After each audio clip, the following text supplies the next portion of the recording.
how much hair should you be losing when you brush your hair?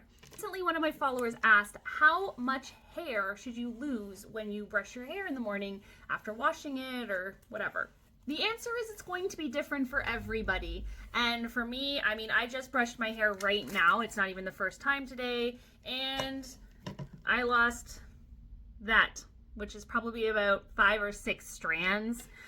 What I pulled out of my brush from this morning before that was this. This is what I brushed out of my hair first thing this morning.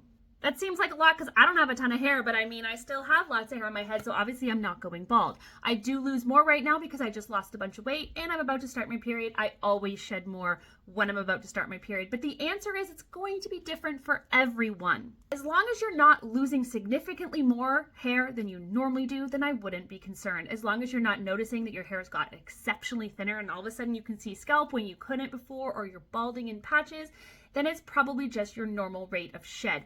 Everyone's going to be a little bit different, and if you are really concerned, then you should probably talk to your doctor or your dermatologist to figure out if you have something going on.